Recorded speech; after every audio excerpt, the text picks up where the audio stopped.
Hello everybody, I am Dr. K Usha Rani, Senior Consultant Physician from Aster Hospital, Hyderabad. I am here to say a few words about diabetes.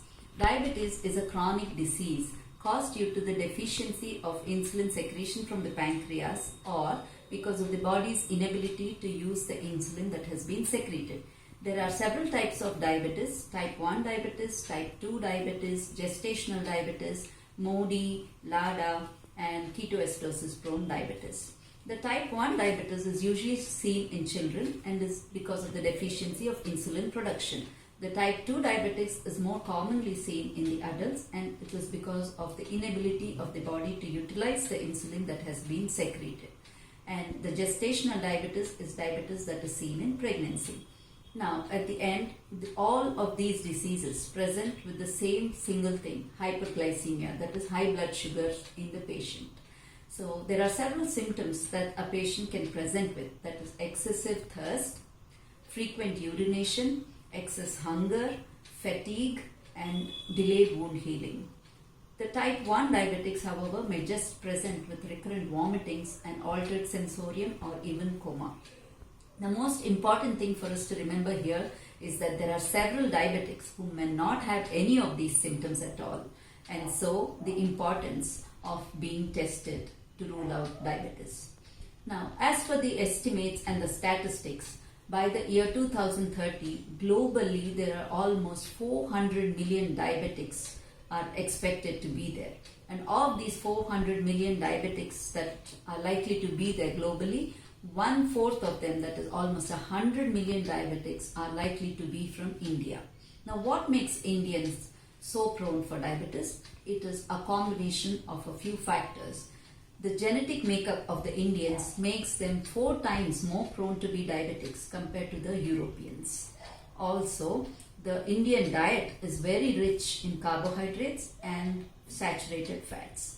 And the present urbanization and the sedentary lifestyle adds fuel to the fire. However, the diabetics in India are a little different from those that we see in the West. And how is that so? The type 1 diabetes is a little less in incidence in India. Also, only about 1/3 of the diabetics are likely to be obese or overweight. And the onset of diabetes in Indians is thought to be much earlier than that we see in the Western counterparts. Now, diabetes can present with several complications. There could be immediate complications or late complications.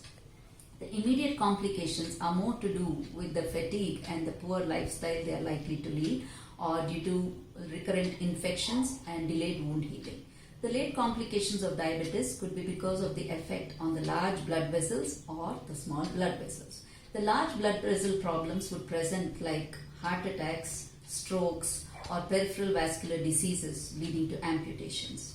And the small blood vessel problems are most frequently seen in the eyes, leading to blindness, or in the kidney, leading to kidney failure requiring dialysis or kidney replacements, and the peripheral nerve diseases leading to peripheral neuropathy, which can give rise to wound infections and the diabetic foot. So the most important thing to realize here is the immediate complications the patient would sense easily. However, these delayed complications which set in are mostly dependent on the duration of diabetes. So every diabetic must know about these delayed complications, and the problem with this is that once the complications set in, it is impossible to reverse these complications.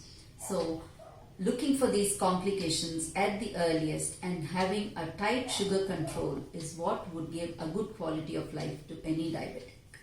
Now, the tests that are done to screen for diabetes are usually fasting blood sugar, post-lunch blood sugars, and glycosylated hemoglobin. Other additional tests may be required to decide on the type of diabetes. Now, the diabetes can be managed by both, one, by dietary control. In the dietary control, diabetics are advised to take high fiber diet, which is less in glycemic index, and these are more like fruits, vegetables, legumes, and simple sugars like sugar, jaggery, and honey are to be avoided.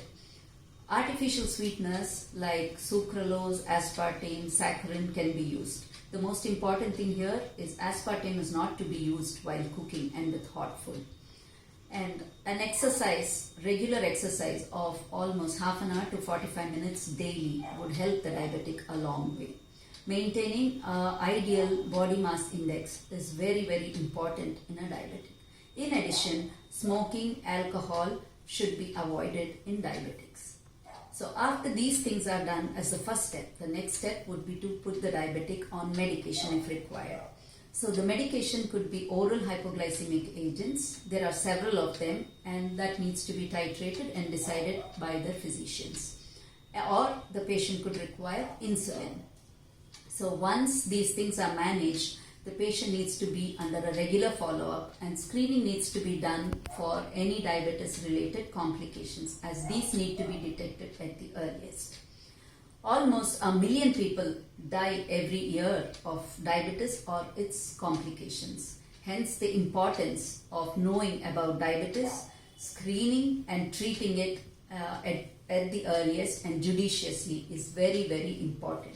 It is essential for all the people over the age of 40 years to go for a regular checkup involving and checking for diabetes.